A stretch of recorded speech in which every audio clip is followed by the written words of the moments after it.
I grew up in the countryside, actually in the cattle camp, looking after animals. That's where I grew up from.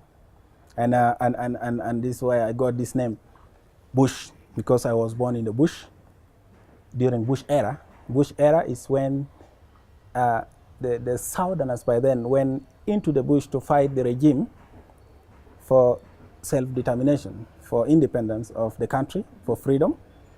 So I was born during that era, and they gave me the name Bush.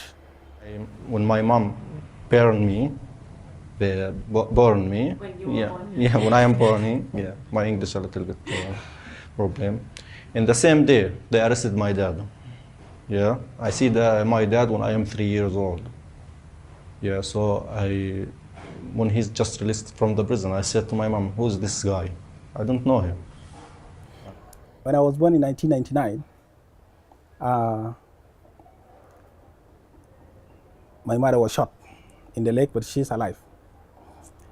So that bullet would have even caught me. But then when she was handling me, the bullet hit my mother in the leg. So already I was exposed to violence. I was exposed to conflict at that time. And still I'm seeing violence. I'm born in a family of 3. I'm the last born. And as I was growing up, I happened to have to go through a fire accident, and which was it happened in the slum where I was born. That's Majengo slums, and it's a story I was told because I was a year and some months old, and it was severe. 80% my body was burned, and I was admitted to the Kenyatta National Hospital. It was a miracle for me to survive the burn. My parents followed up the case through the judiciary, and since both my parents were not schooled, they lost the case. And so my dad, in one moment, he opted to run away. He felt he was more into alcohol, illicit brew, so he opted to sell and run away from us. My mom was diagnosed. She was diagnosed and she was very ill, and she could not even now continue raising, providing for us. So she told us we are moving somewhere. We thought we were shifting the houses, but our decision was that we are now going to live on the streets. And after that, a lot of things happened in the life, not just with Ghassan, with a lot of people in Palestine. Ghassan, nothing. There's people stay in the prison for 30 years until now because they're fighting for them right. Ghassan spent 5 years or 4 years or 6 years. It's nothing. Yeah, if you come into Palestine and someone discussing with me about the prison, I said, yeah, I was spent 5 years. He start laughing at me. What 5 years? It's nothing 5 years. My mom had given up with life. She called us, she called the rest of our family, my bro and my sis. It was a very painful moment seeing us say the last words, and I could not believe that. And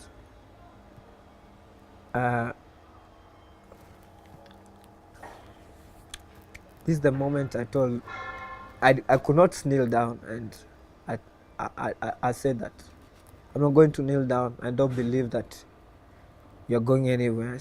We still have life to live. And I walked away. Both my bro and my sister knelt down, and she blessed them. And I walked away and I went and just believed and said that it's not over. It's not over. And the following morning I came, my mom was still there, and she's still there.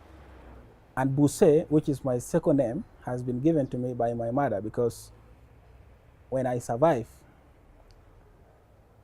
that shooting, they gave me the name Buse, which means very important person in the community. Important in the sense that this child who has been born, who has survived this shooting, will one day bring peace, will one day bring stability to this country.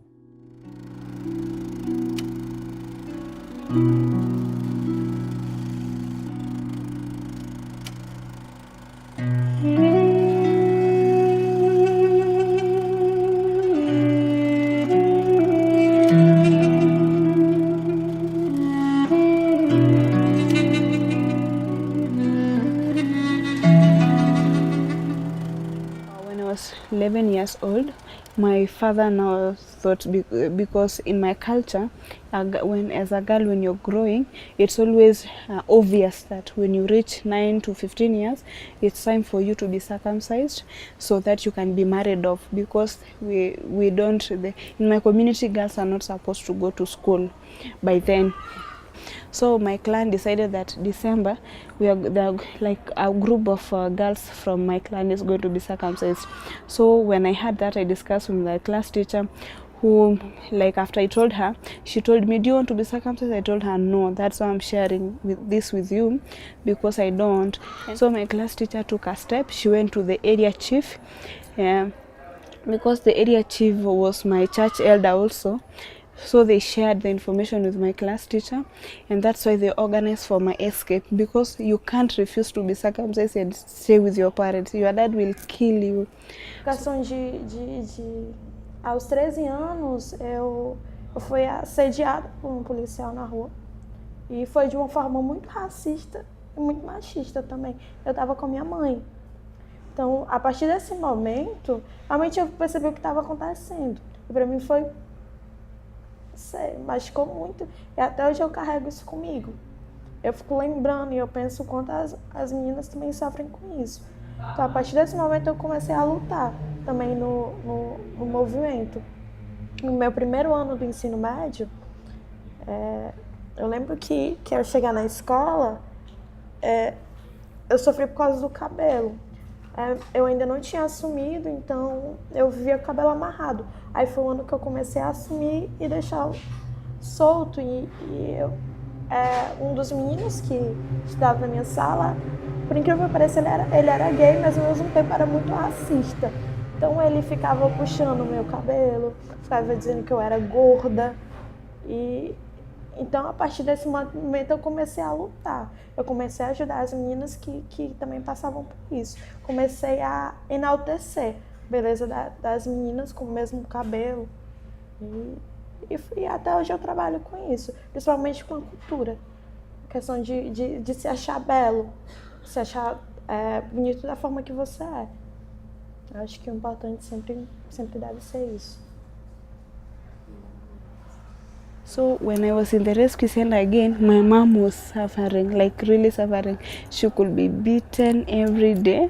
Oh my God, she could be beaten every day by my dad. When someone is circumcised, you develop immediately the implications. Especially in my community, they cut everything. They cut the clitoris, they cut the lamia minoras, they cut everything. So immediately, some of the people, like I have my cousin who bled to death, and then again the pain, because there's nothing you injected.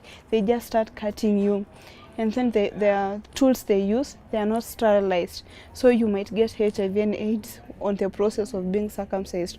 And then another thing, in my community again, when you're circumcised, now because their mothers are the ones who perform circumcision, now they tell you, now wake up because you are a woman. Immediately you are told that, what comes into your mind, like what a woman does. A woman is someone who will get married. A woman is someone who can have sex with any man. Yeah.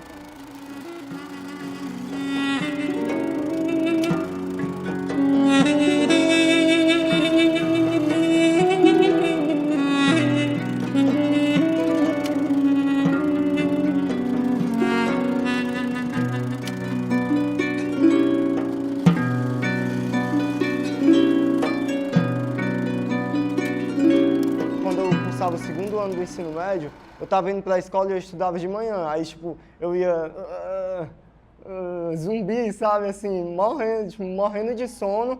E aí eu tava passando por um, tipo assim, ó, do meu bairro para entrar no outro, eu tenho que passar por um túnel, sim. E aí eu tava indo, era o meu caminho, tipo assim, eu já tinha uma memória até corporal, sabe? Eu andava e eu só ia, eu sabia chegar lá muito automaticamente.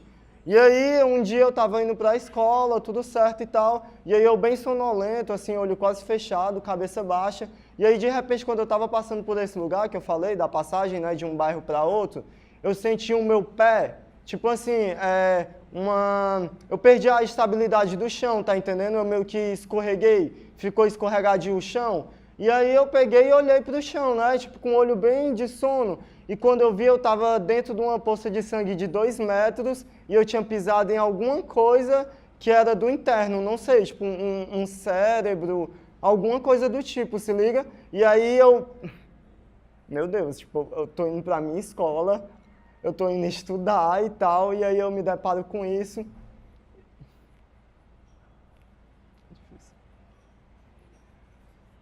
Me crié en una comunidad muy violenta,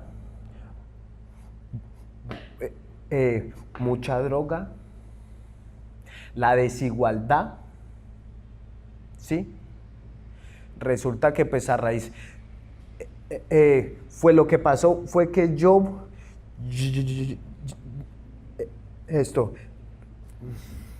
lo que pasó fue que yo perdí mi hermano mayor, fue por culpa de las drogas, la violencia, la desigualdad, ¿sí? Mi hermano, realmente mi hermano fue alguien que me enseñó mucho, ¿sí?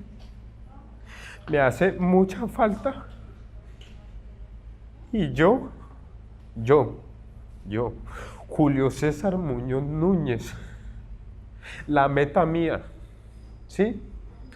Yo quiero acabar con la droga. La droga porque realmente nos está quitando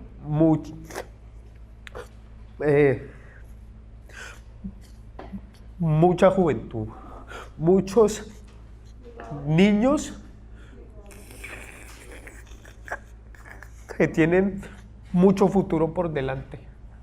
Yo lo hago mucho lo hago yo pensando la gente, la familia mía e mi hijo. Vem turistas para cá só mostrar a parte bonita da cidade.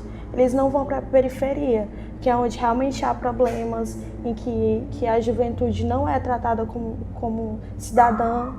E realmente a gente não tem certos direitos. Por exemplo, quando a gente vai para a rua, PMs, então eles acabam tratando e sendo truculentos com a gente, principalmente com jovens pretos de periferia. Então, a gente às vezes não pode entrar em certos lugares por conta do racismo em si. Então, isso me atinge muito especificamente. Até porque eu sou jovem negra e sou mulher. Mulher negra sofre muito aqui. Conversei com a minha família, com meus amigos de escola, né? E aí, tipo, fui dormir, né? No mesmo dia. Aí, quando eu fui dormir, aí foi uma coisa tão recorrente, assim, eu acho, óbvio, foi muito forte pra mim, que eu até tive meio que um sonho, se liga? Eu tive um sonho e tal, e que nesse sonho eu era assassinado. Aí, tipo, no meu sonho era engraçado, que eu conseguia visualizar perfeitamente, tipo, o lance do sonho é muito louco, porque quando tu tá sonhando, tu tá naquela realidade, tu tá inserido naquilo, né? Então, pra tu aquilo ali é real. E aí, tipo, no meu sonho, um cara me matava. E tipo, eu vi o meu corpo no chão e eu dizia assim, a única marca que eu deixei nesse mundo, na verdade, foi uma mancha. E aí, tipo, o meu corpo sumia e ficava só a mancha de sangue.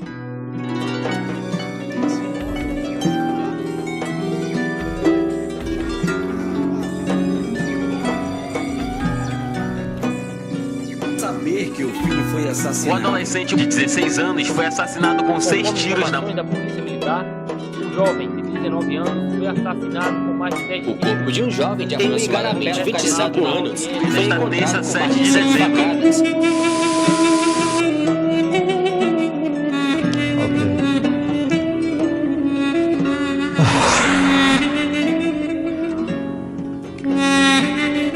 have a friend, it's called Hashim Abu Maria. In July, 25th of July, it was a Friday. He called me at 10 in the morning. He's from Hebron, and he's the big teacher for me. He's working with the DCI, International Defend the Children, something like that. So he called me at 10. He said to me, Ghassan, there's like bad situation in Hebron. Please, can you go to Ramallah and give the training? I said to him, no.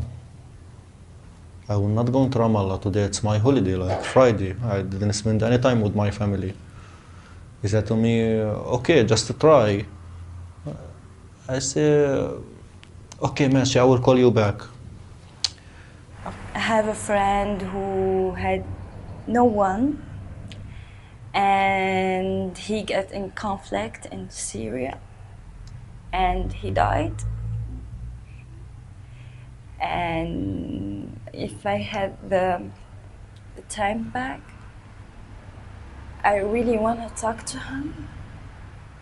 I really want to see why he did that.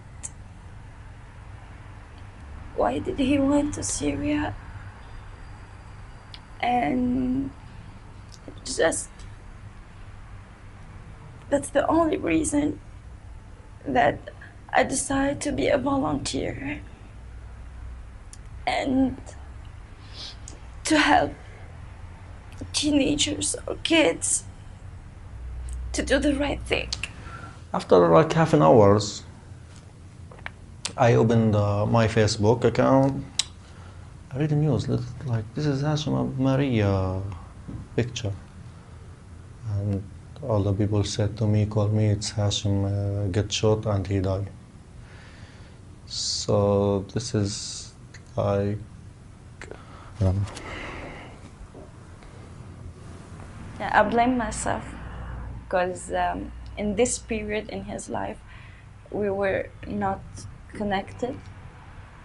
So I always blame myself, like if I talked to him on this period, maybe I had the chance to tell him to not go in there. So that's why I'm doing what I'm doing. until now, when I am sleeping, his voice in my head. Even when I get shot in my legs, he called me. He said to me, "What's going on?" I said, "I just got shot when I tried to help my friend." He said to me, "It's your legs good?" I said, "Yeah, it's good, but they were not taking the bullet because the bullet until now in my legs. They can't because it's dangerous now to take the bullet, and opening." He said to me, "It's okay, that's good. Now the bullet will grow up and you start sell bullet from it." So like he's making fun every time about that. And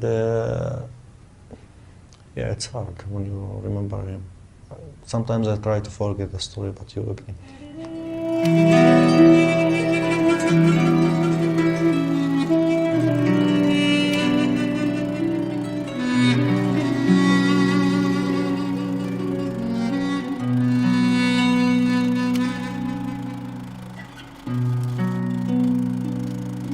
Pesquisa com umas 5 perguntinhas para a galera responder, e aí mais de 70% dos entrevistados conheciam um jovem que foi assassinado, tá entendendo? Tipo, mais de 70% das pessoas conheciam outro jovem que foi assassinado. E aí o que eu me pergunto é só o seguinte, quando não vai ser eu? Quando não vai ser o meu irmão, tá entendendo? Quando não vai ser uma pessoa que eu gosto muito e que paia, porque sempre quando alguém morre, quando alguém é assassinado, sempre ele é irmão de alguém, ele é amigo de alguém, então ele significa muito para alguém, tá entendendo? Então, causa uma frustração irrecuperável.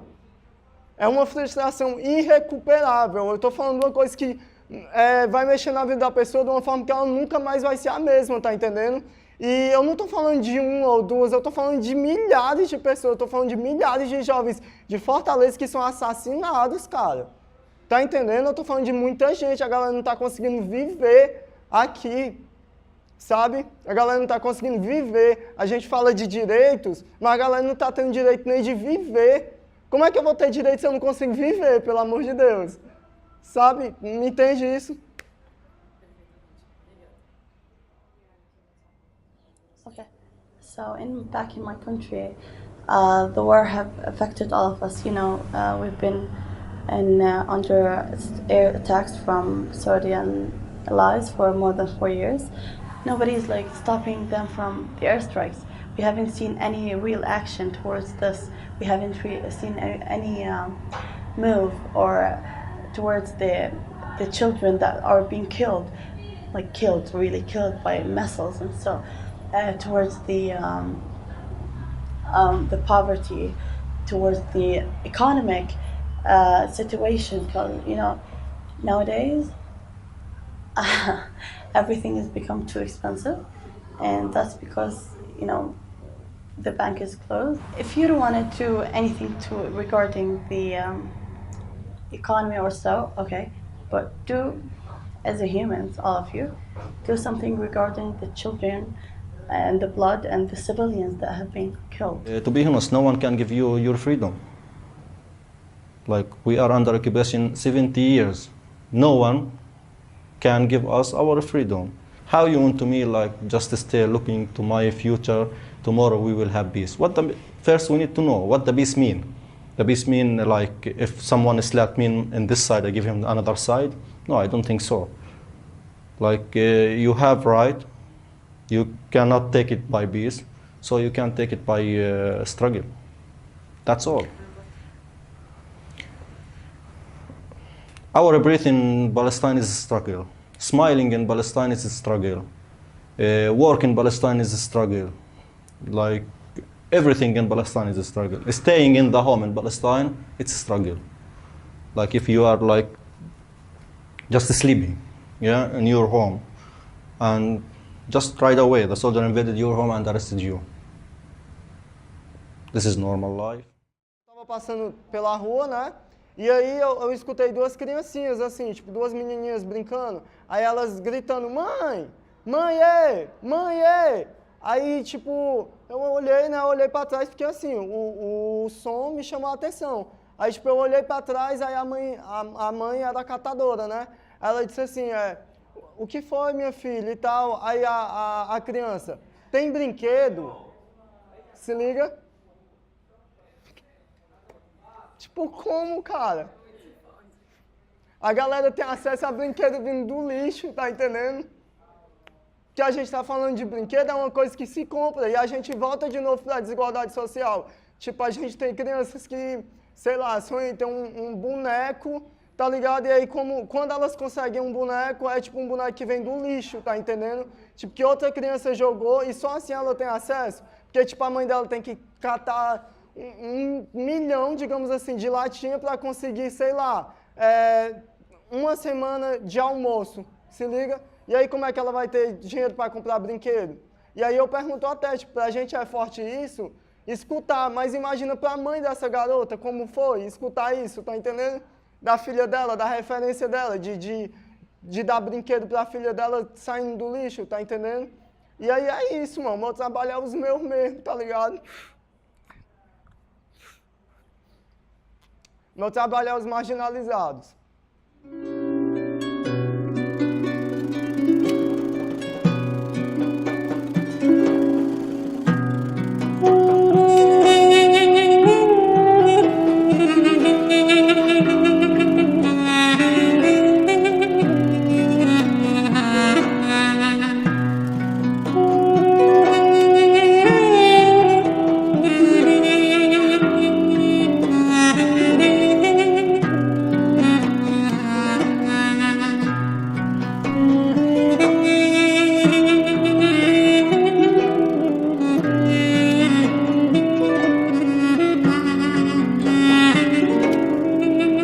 Fazer arte desde criança, tá entendendo?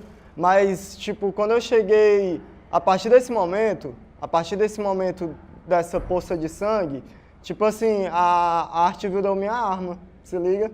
Aí, tipo, umas 3 da manhã, eu pá, acordei, aí, caramba, aí, comecei a anotar porque eu achei aquilo um estímulo, sabe? O cara, eu tenho que fazer algo, aí como eu falei, eu escrevi, né, a história que começou como uma campanha publicitária, e aí eu tenho que falar do extermínio da juventude em Fortaleza, isso é indiscutível. Aí eu comecei a pesquisar, tipo isso em 2015, beleza? Comecei a pesquisar, e aí eu comecei a gravar um curta-metragem. So when I'm 15 years old, me and another friends, like, we're thinking in different way. Like, why we need like to just walking in the street and throw stone at the houses and making this noise in the street. Let us like to be like with our energy in good way.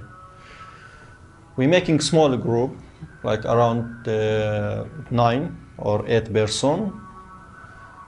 We collect money from each other, like 5 shekels, like $1 or a little bit more. And we buy some stuff and cleaning the village. In the beginning, the people start laughing at us and start to put like some stone in front of us. We didn't care about that. Some people like go away from us, like some friend say, I can't taking this, like laughing and all of that. For me, I am stubborn. I'm really, really stubborn. Like anyone said to me, this is wrong, and inside my head, this is true, I will do it, I don't care. I have done education, English and literature, but I said, no, I'm not going to teach. I'm going back to my community to bring change. And if I may take you back a little bit, immediately when I was rescued, when I was 11 years, I started now, like, because yes, I was not going home because I feared that my parents will maybe, not even my parents, the community will just take hold of me, even at school or in the roads, and maybe go and circumcise me. So I also feared. And then I used to start now teaching school students. Remember, I was very young, 11, but I used to teach students. No, this is the effects of FGM. This is the importance of education. Like we need to go to school. We need to do this. I even started forming we used to call #EndFGM clubs in schools. Which were very active. We used to have debates on the effects of FGM. And then after that, I just started making FGM my passion. I wanted to do something to do with the children and the community because I felt that there's things I'd missed while I was being brought up. That was family empowerment, parental empowerment, child rights. I lost a case in the court, and I felt that the fighting injustice, leadership, that was all. I felt that during the period of my struggles, I needed somebody to work with me. Realmente me apasiona rescatar la juventud de las calles, ¿sí? Realmente yo soy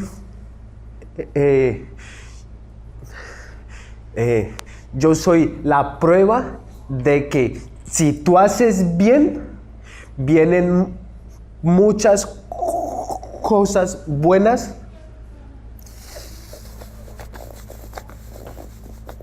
para tu vida. Muchísimas. Yo soy la prueba.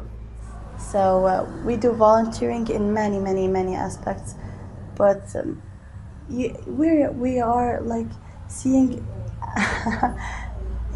when you see a horizontal line in the sky, a very thin line, yeah, we're starting to see this. So we believe that one day we will see the whole horizon. Realmente la droga me afectó la memoria, la dentadura y el habla. ¿Sí? Realmente no es un impedimento para mí, no lo es porque lo que a mí me enseñó la familia a joven, ¿sí? Es que no hay barreras, no hay barreras, no hay los imposibles, no los hay para mí. Yo no conozco esa palabra, no la conozco, ¿sí? Yo no la conozco, ¿sí? We starting until 2009. I get arrested again.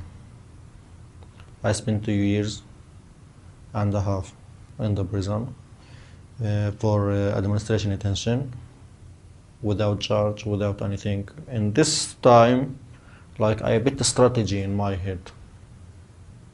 We need to move forward.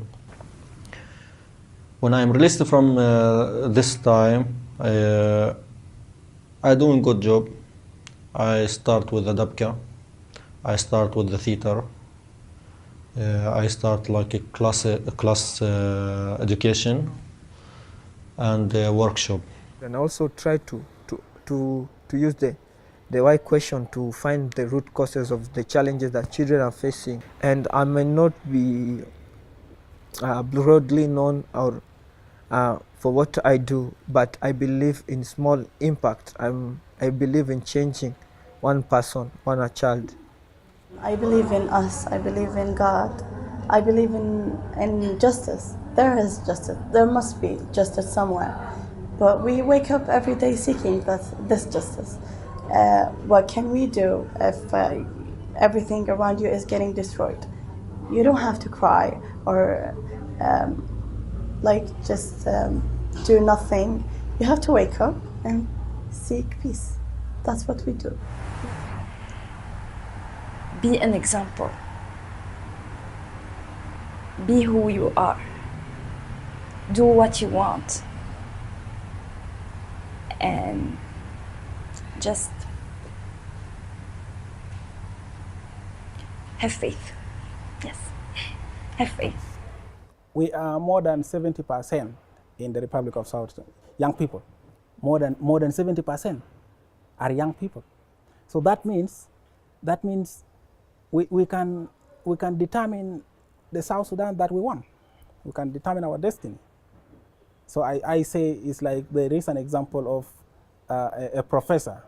The professor was asked a question by a student. This student had a bat, a small bat in the hand, okay? And the student asked the professor, could you tell me if this bat is dead or alive? Okay, so that if the lecturer or the professor says the bat is alive, this student will squeeze and it dies. And if the professor says the bat is dead, this student will also say no, it is not dead, it is alive. So in other words, the future of South Sudan and instability in the world, having peace in the world, lies in the hands of young people. Okay?